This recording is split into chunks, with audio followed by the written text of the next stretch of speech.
स्वागत छ यहाँलाई साथीहरू 2026 को डिभी विजेता जतिजना हुनुहुन्छ। सो नयाँ रिजल्ट अस्ति भर्खर आएको छ र धेरैजनाले चाहिँ अब डिभी पर्न थालेको आफ्नो केस नम्बरहरू चाहिँ रेन्जहरू सेयर गरेर देखिरहेको छु मैले ग्रुपहरूमा पनि। सो यहाँहरू सबैलाई धेरै धेरै बधाई फेरि पनि।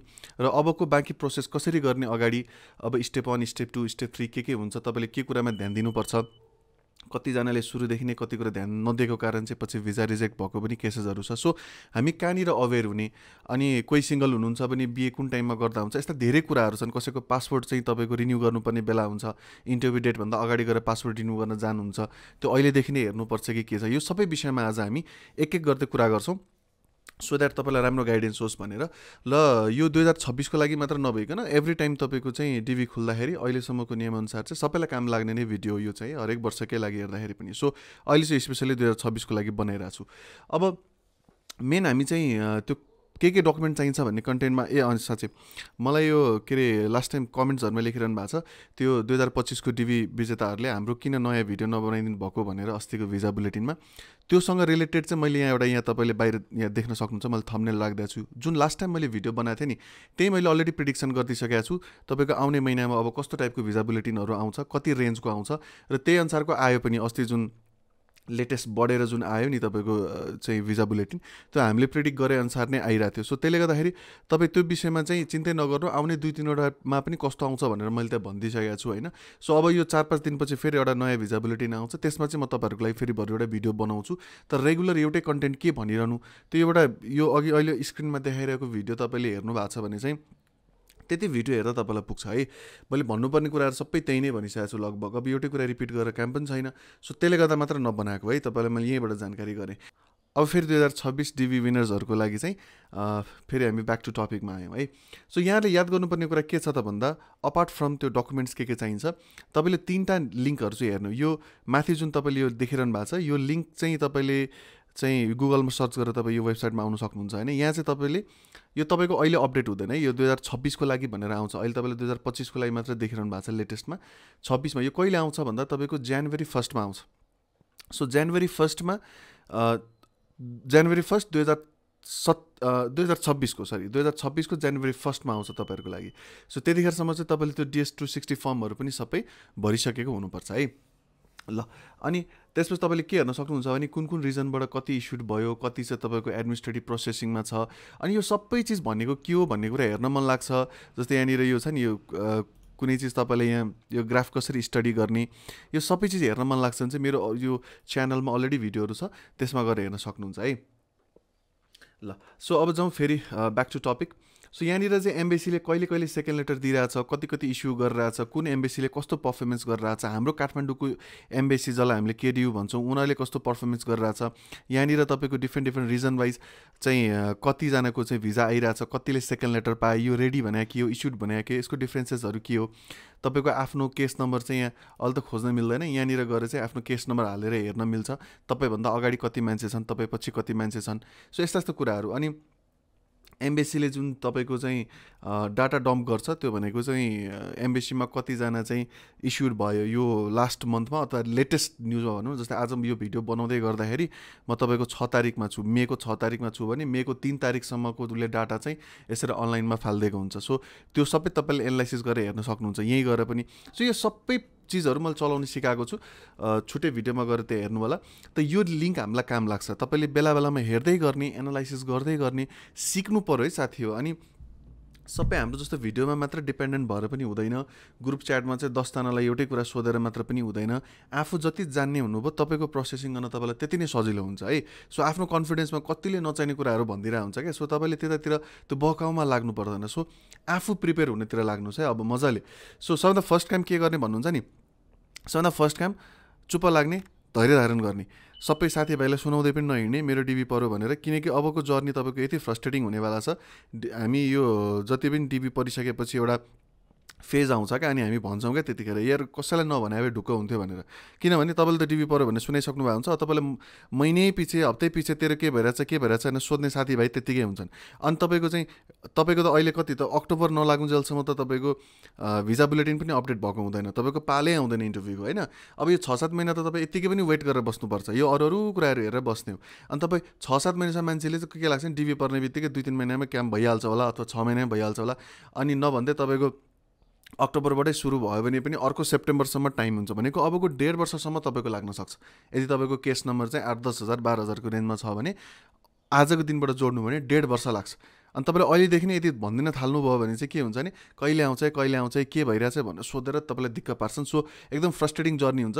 सो अहिले सकभर कसैलाई पनि नभन्ने, स्टडी गर्ने, अध्ययन गर्ने, आफूलाई अपडेट गराउने सबै नलेजसँग है। सो त्यसमा जाउँ। सो यो चिज चाहिँ तपाईँको तपाईँलाई एकदम ह्यान्डी छ यो टुल चाहिँ, यो वेबसाइट चाहिँ। सो यो चाहिँ सिक्नै पर्छ तपाईँले चलाउनलाई। सेकेन्ड, तपाईँको visa bulletin every month visa bulletin आउँदाखेरि चाहिँ मेरो पालो कतिसम्म आयो, लास्ट इयर्सहरूमा चाहिँ कति भिजा बुलेटिन, कहिले भिजा बुलेटिनमा कति नम्बरहरू अपडेट भएको थियो, मेरो केस नम्बर कहिलेसम्म आउन सक्छ होला भन्ने कुराहरू एनालाइसिस गर्नु छ भने चाहिँ यो travel.state.gov को वेबसाइटमा जाने। त्यसपछि हरेक महिनामा जुन भिजा बुलेटिन आउँछ त्यो भिजा बुलेटिनलाई पढ्ने, अध्ययन गर्ने है। यहाँ भएको यो सबै कुरा पढ्नु जरुरी छैन, सिधै नेपालको केसमा लेखेर यहाँ कति छ, जस्तो अहिले 8 हजारसम्म आएको छ भने आउने महिनाको लागि 8 हजारसम्म केस छ भनेर यहीँ लेखिरहेको छ, यसरी हेर्दै जाने, ठिक छ।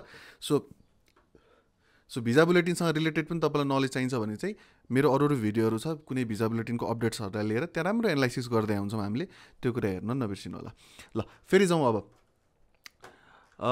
यो भिजा बुलेटिन चाहिँ हरेक महिनाको तपाईँको पहिलो हप्ता युएसमा केसिसीले साइन गर्छ, दोस्रो हप्ता चाहिँ हरेक इङ्ग्लिस महिनाको दोस्रो हप्ता चाहिँ अपडेट हुन्छ, यहाँनिर आउँछ।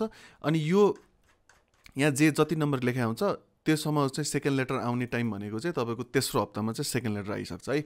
सो यसको रुटिन चाहिँ त्यस्तो हुन्छ। ल त्यसपछि जाउँ फेरि ब्याक। अब यो चाहिँ यो CX.state.gov भन्ने छ नि, त्यो अहिले बेला भएको छैन तपाईँको। पछि जब तपाईँको चाहिँ DS-260 पनि प्रोसेस भइसक्छ, केसिसीले प्रोसेस गर्छ, तपाईँको भिजा बुलेटिन पनि लाइभ हुन थाल्छ, इन्टरभ्यूहरू हुन थाल्छ नि जतिखेर, त्यसपछि चाहिँ मेरो स्ट्याटस के छ, मलाई इस्यु गर्यो कि रिफ्युज गर्यो कि, मेरो एम्बेसीले कुन स्ट्याटसमा राखेको छ त मेरो केसलाई चाहिँ भनेर हेर्नु पऱ्यो भने चाहिँ यहाँ गएर आफ्नो केस नम्बर राखेर तपाईँले अगाडि बढेर हेर्न सक्नुहुन्छ है त। सो यो कुराहरू छ। अब यो बिस्तारै तपाईँले जान्दै गर्नुहुन्छ, म यसमा लागिनँ। अब मेन टपिकमा जाउँ।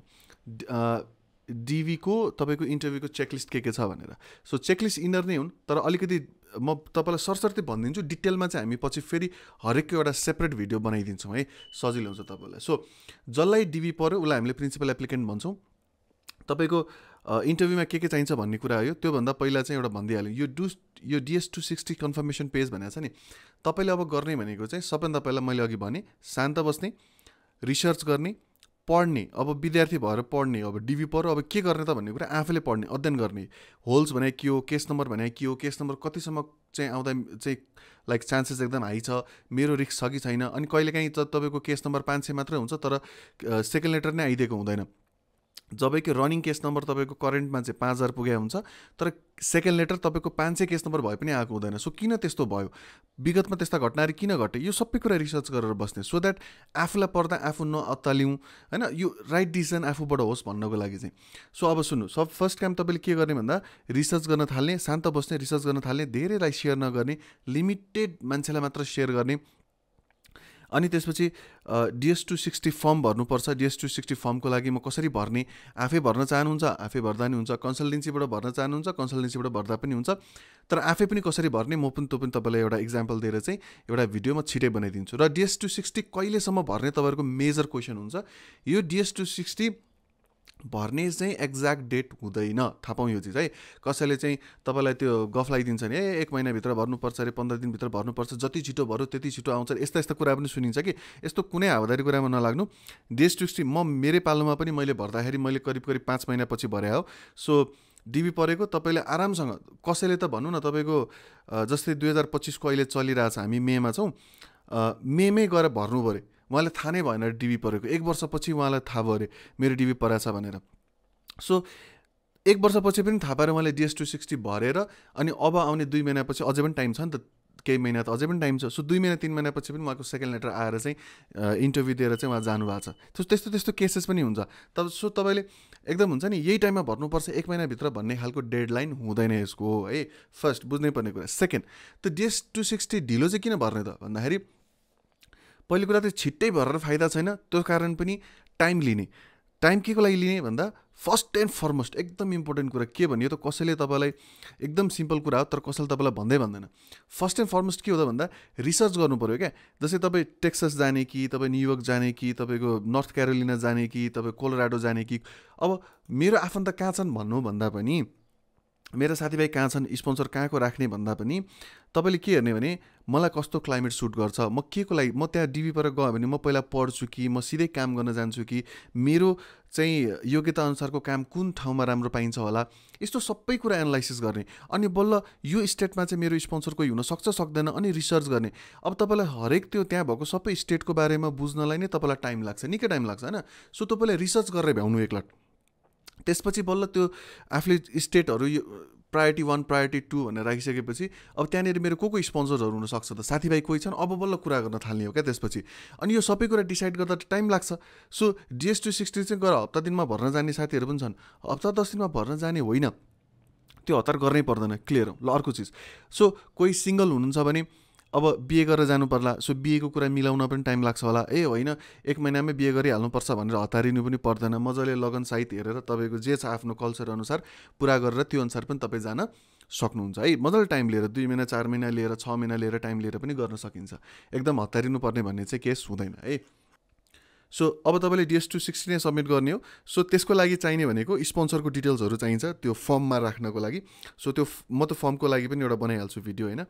सो DS 260 मा के चाहिन्छ, स्पोन्सर चाहिन्छ, स्पोन्सर डिटेल चाहिन्छ। सो स्पोन्सर कन्फर्म गर्नको लागि तपाईँले रिसर्च गर्नु पऱ्यो। अनि रिसर्च गरेपछि बल्ल त्यो टाइम लिएर गरौँला। तपाईँलाई अनि एप्लिकेन्ट एड गर्न मन छ, आफ्नो स्पाउस हस्बेन्ड अथवा वाइफ बिए गरेपछि एड गर्न मन छ भने पनि तपाईँले गर्न सक्नुहुन्छ है। त्यसको लागि चाहिँ अलिकति टाइम लिएर अनि आफ्नो स्पाउस एड गर्न सकिन्छ डिएसमै एकैचोटि।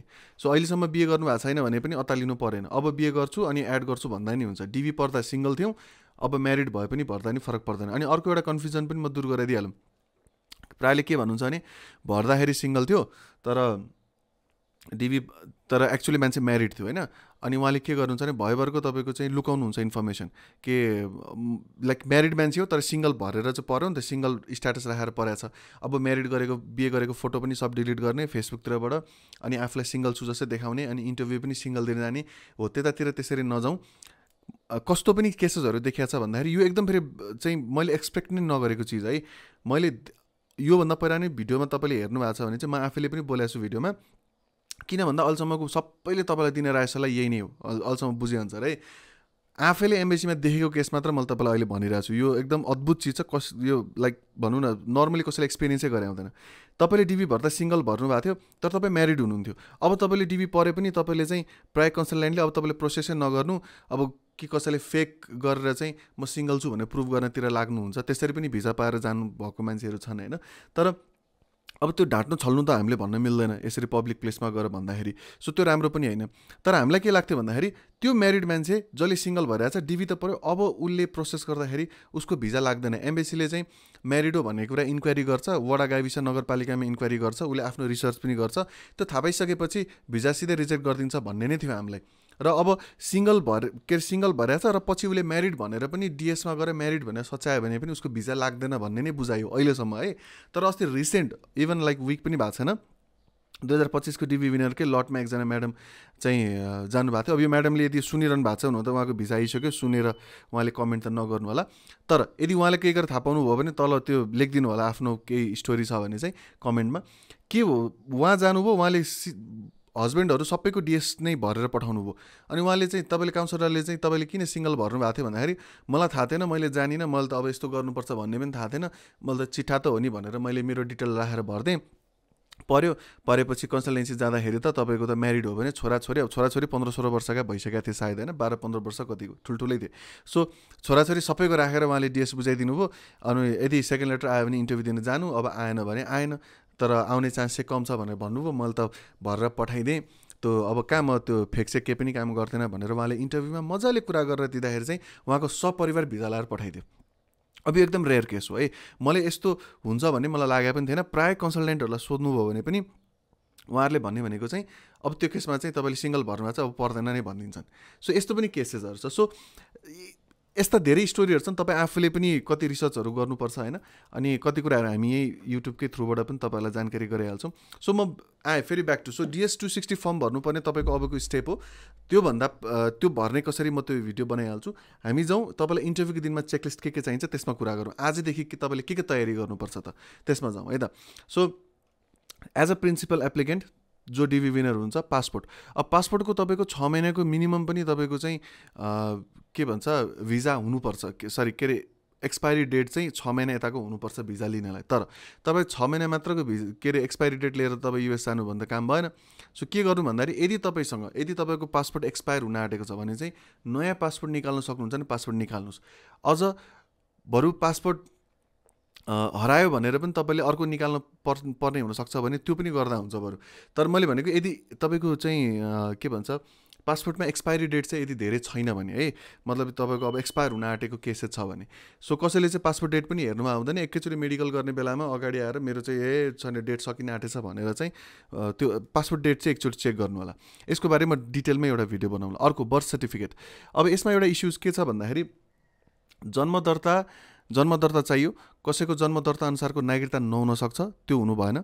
सो यदि त्यस्तो छ भने, धेरैको त्यस्तो हुन्छ, किनकि जन्मदर्ता बनाउने बेलामा एउटा डेट हुन्छ, पछि एकाडेमिक्समा डकुमेन्टमा जाँदा रिटायर हुन्छ भनेर अथवा के रिजनले गर्दाखेरि जन्म साल नै फरक गरिदिने, मिति फरक गरिदिने हुन्छ। सो बर्थ सर्टिफिकेट एकदम इम्पोर्टेन्ट, किनकि तपाईँ यही मान्छे हो भनेर चिनिने भनेको तपाईँको नाम र तपाईँको जन्मको मितिले चाहिँ मेन हेर्छ उनीहरूले पासपोर्टका डिटेल्सहरूमा है। सो त्यसले गर्दाखेरि यो चिजहरू चाहिँ तपाईँको के भन्छ अब धेरै अल्टर हुनु हुँदैन। अब बर्थ सर्टिफिकेटमा तपाईँको डेट डिफ्रेन्ट छ, नागरिकता पासपोर्टमा डेट डिफ्रेन्ट छ। अब के गर्ने?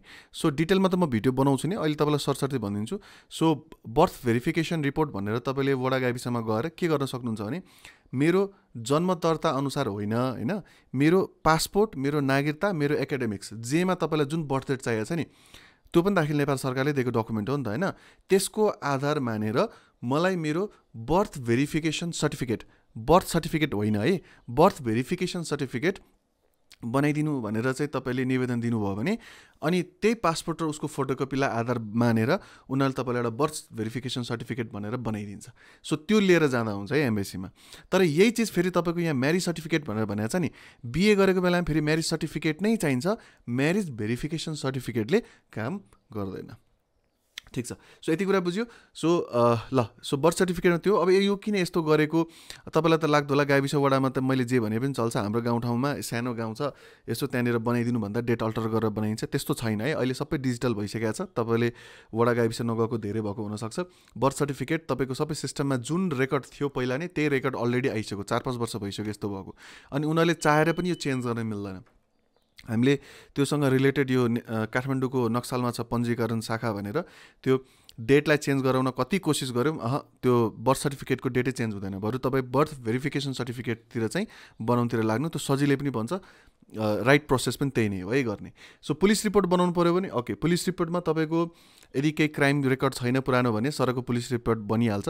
अहिले बनाउने होइन है, फेरि पहिला DS 260 भर्ने अनि चुप्प लाएर बस्ने, यो अहिले सबै चिज गर्ने होइन, आफू तयार अवस्थामा बस्नलाई मात्र यो चिज मैले अहिले सिकाइरह हो है। ल सो पुलिस रिपोर्ट बनाउने भने पनि तपाईँको के भन्छ सेकेन्ड लेटर आइसकेपछि बल्ल बनाउने, मेडिकल रिपोर्ट पनि तपाईँको सेकेन्ड लेटर आइसकेपछि बनाउने। पुलिस रिपोर्टमा पुरानो कुनै क्रिमिनल रेकर्ड छैन भने तपाईँ मजाले अगाडि बढ्न सक्नुहुन्छ, केही टेन्सन भएन, सरक्क निस्किन्छ। त्यो छापछाप पनि केही पनि लाउनु पर्दैन, अनलाइनमा जुन आउँछ त्यही अनलाइनको प्रिन्टलाई कलर प्रिन्ट बनाएर लिएर गए हुन्छ है। अर्को मेडिकल रिपोर्ट।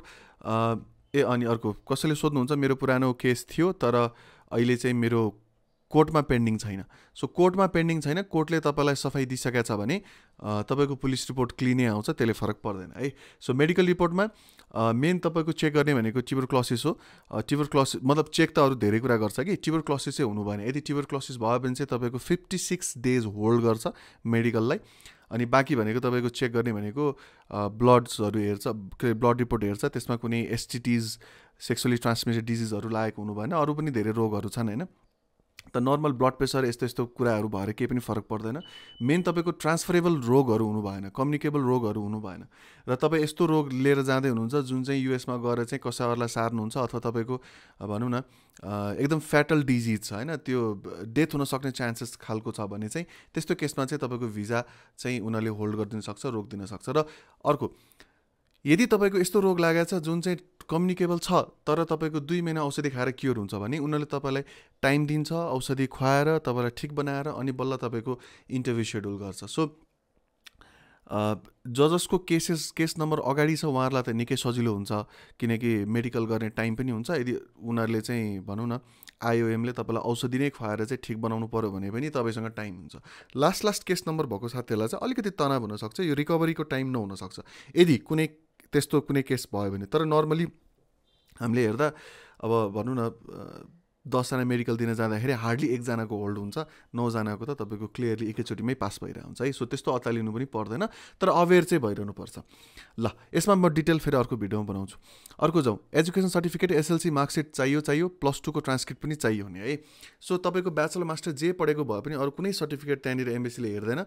तपाईँले लिएर जानुभयो भने पनि त्यहीँ अगाडि त्यो एमबेसीको जो गार्ड दाइ हुन्छ भित्र डकुमेन्ट मिलाउनु भनेर सिकाउने दाइ, उसैले तपाईँले यो सबै साइड लाउनु भनेर राखिदिन्छ है।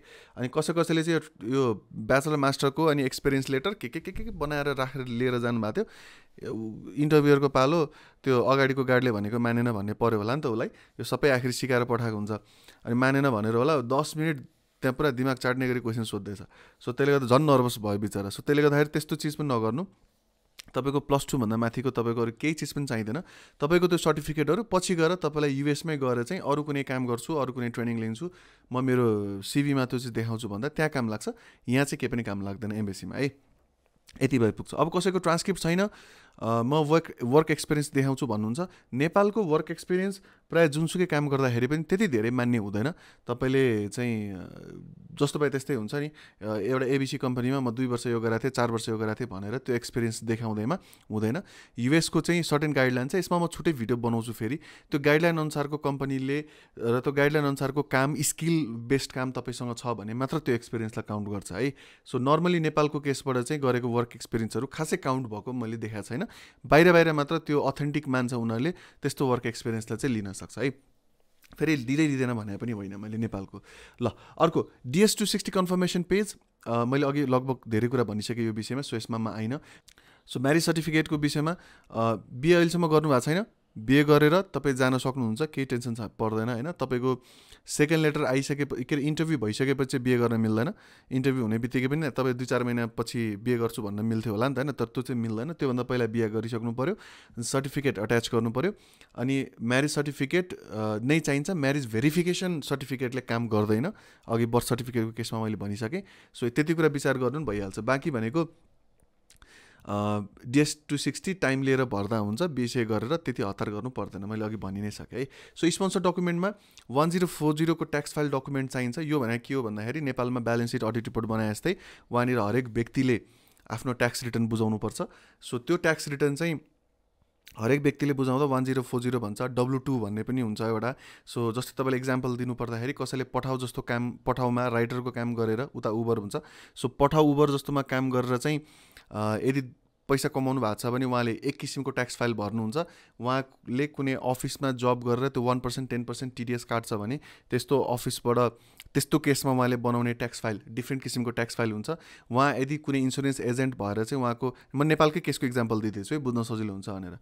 जस्तै कुनै इन्सुरेन्स एजेन्ट भएर उहाँको चाहिँ 15% TDS काटिनेवाला टाइपको इन्कम छ उहाँको भने त्यस्तो बेला उहाँले भर्ने ट्याक्स फाइल डिफ्रेन्ट किसिमको हुन्छ युएसमा चाहिँ। सो यो सबै किसिमको डिफ्रेन्ट किसिमको इन्कमको ट्याक्स फाइल भरे पनि लास्टमा गएर बुझाउनु पर्ने हरेक इन्डिभिजुअलले हरेक आर्थिक वर्षमा, हरेक आर्थिक वर्षको अप्रिल 15 भित्र बुझाइसक्नु पर्ने भनेको चाहिँ तपाईँको 1040 ट्याक्सको चाहिँ डिटेल बुझाइसक्नुपर्छ, यो निकाल्नुपर्छ। यो चाहिँ अनिवार्य हुन्छ भन्दा पनि भयो सबैको है। सो 1040 तपाईँको स्पोन्सरसँग माग्ने।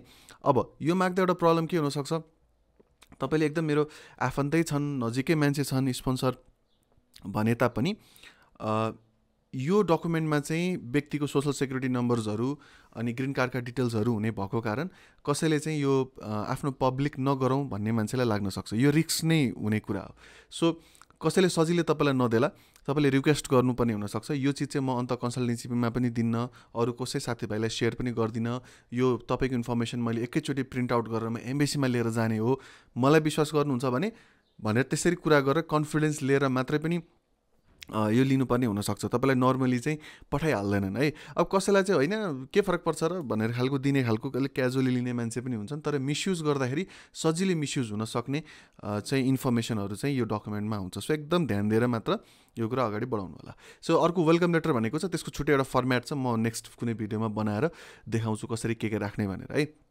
सो ट्याक्स डकुमेन्ट चाहिँ स्पोन्सरबाट चाहिने चाहिँ यति नै चिज हो। अनि उनीहरूको एड्रेस चाहिन्छ, फोन नम्बर चाहिन्छ, त्यो DS 260 भर्ने बेलामा त्यो हाल्ने कुरा हो, त्यो पछि हेरौँला त्यो चिजलाई है। सो यहाँ भएका प्रायः सबै कुरा भनेको तपाईँको सेकेन्ड लेटर आइसकेपछि नै बनाउनु पर्ने कुराहरू छ होइन। अर्को भनेको फोटोग्राफ, ठ्याक्क अब इन्टरभ्यूमा जानुभन्दा अगाडि 2x2 चाहिँ स्ट्यान्डर्ड फोटो साइज छ एम्बेसीको, US एम्बेसीको, त्यसमा आफ्नो फोटो 4वटा चाहिँ कम्तीमा खिचाएर जानु होला। 4वटा भए पुग्छ, धेरै चाहिँदैन। सो त्यस्तै गरी म्यारिड हुनुहुन्छ भने तपाईँको पासपोर्ट चाहियो, बर्थ सर्टिफिकेट चाहियो, पुलिस रिपोर्ट चाहियो, फोटोग्राफ्स चाहियो नि भयो। DS 260 मा कन्फर्मेसन पेजमा चाहिँ नम्बर के अरे डिटेल भरेको हुनु पऱ्यो है। सो बच्चा छ भने पनि बच्चाको इच बच्चाको यति चाहिँ चाहियो। र पर पर्सन तपाईँको भिजा फी $330, चलेको मार्केट रेट एभ्री डेको जुन मार्केट रेट हुन्छ, एक्सचेन्ज रेट हुन्छ, त्यो रेट अनुसार मल्टिप्लाई गरेर लिएर जाँदा हुन्छ है त। सो बाँकी यो डकुमेन्टहरूको फोटोकपी चाहियो, जेको फोटोकपी मिल्छ यति चिज चाहियो। सो यति भयो भने यति नै हो चिज तपाईँलाई इन्टरभ्यूमा लिएर जाने भनेको। र प्रायः सबै चिज तपाईँको चाहिँ सेकेन्ड लेटर आइसकेपछि बल्ल बनाउन थाल्नुपर्छ। अहिले नै अब केही चिज जस्तै बर्थ सर्टिफिकेट तपाईँलाई बनाउन मन लाग्छ, यो भेरिफिकेसन सर्टिफिकेट भने अहिले बनाउँदै गर्दा हुन्छ, तर यो पनि लास्टमा अहिले के अतालिनु पर्दैन, अहिले खालि पढेर बस्ने, रिसर्च गर्ने, सेकेन्ड लेटर आफ्नो डकुमेन्टहरू रेडी चाहिँ गर्न थाल्ने। तपाईँको ब्याक पेपर छ यदि +2 को भने बरु त्यसलाई कसरी सक्ने, टाइममा सकिन्छ सकिँदैन त्यो कुराहरू विचार गर्ने। इन्टरभ्यू तपाईँको चाहिँ चेकलिस्ट आइसकेपछि रिसेड्युल गर्न मिल्दैन, एम्बेसीलाई चाहिँ मेरो सेड्युल गर्दैन भन्नुहुन्छ मिल्दैन। एक दुईवटा केसमा मिल्छ, प्रेग्नेन्सीको केसहरूमा गरेका केसहरू छन् होइन। जस्तै मेरो डेलिभरी डेट पनि त्यस्तैमा जुर्यो, सो त्यसले गर्दा मलाई चाहिँ यो हुन्छ नि 4 महिना पछिको डेट दिनु भनेर चाहिँ यसरी एक्सटेन्ड गरेका केसेसहरू पनि छ। तर प्रोभाइडेड के हो त भन्दाखेरि तपाईँको 2026 को तपाईँ ब्याच हो भने 2026 को सेप्टेम्बर 30 सम्ममा तपाईँको भिजा इस्यु भइसक्नुपर्छ। यदि सेप्टेम्बर कटेर अर्को महिना लाग्यो भने चाहिँ फेरि त्यो चान्स छैन, एक्सटेन्सन हुँदैन है। त्यतिखेरसम्म भिजा इस्यु भइसक्नु पऱ्यो। सो आफूसँग टाइम छ भने एक्सटेन्ड गर्ने यताउति त्यो चिजहरू मिलाउन सकिन्छ, तर स्पेसल केसमा मात्र, सबै केसमा होइन। त्यो सजिलै नलिनु होला त्यो कुरालाई ल। सो यति नै हो बेसिक चिज। यहाँहरूको के क्वेसन छ भने तल कमेन्ट्समा लेख्नु होला, म इच एन्ड एभ्री कमेन्ट त रिप्लाई गर्न नभ्याउँला, तर जान्ने साथीहरूले पनि कमेन्ट गरिदिनुहुन्छ। हामीसँग हाम्रो भिडियोहरू हेर्दै गर्नु होला, योभन्दा पुरानो भिडियोहरू पनि हेर्नु, रिसर्च गर्नु, पढ्नु, अध्ययन गर्नु भन्छु म। आफू कन्फिडेन्स नभइकन चाहिँ त्यो हुन्छ नि, त्यो के भन्ने, अब त्यो हरेकचोटि मनमा झुकझुक लाग्छ। डिबी परिसकेको छ भने तपाईँलाई अमेरिकाले लिएर जाने चान्स भनेको 99.99% स्योर हो, अन्टिल एन्ड अनलेस तपाईँले एकदम केही ब्लन्डर मिस्टेक गर्नु भएको छैन भन्ने होइन, त्यो केस छैन भने चाहिँ तपाईँलाई लगभग लिएरै जान्छ। सो ढुक्क हुनुहोस्, तपाईँलाई फेरि पनि कङ्ग्रेचुलेसन। यहाँहरूको के क्वेरी छ भने कन्ट्याक्ट गर्दै गर्नु होला। सो नेक्स्ट भिडियोमा म अझै डिटेलमा लिएर आउँछु। So see you on the next video. Thank you for watching till now. So have a nice time ahead. Thank you very much.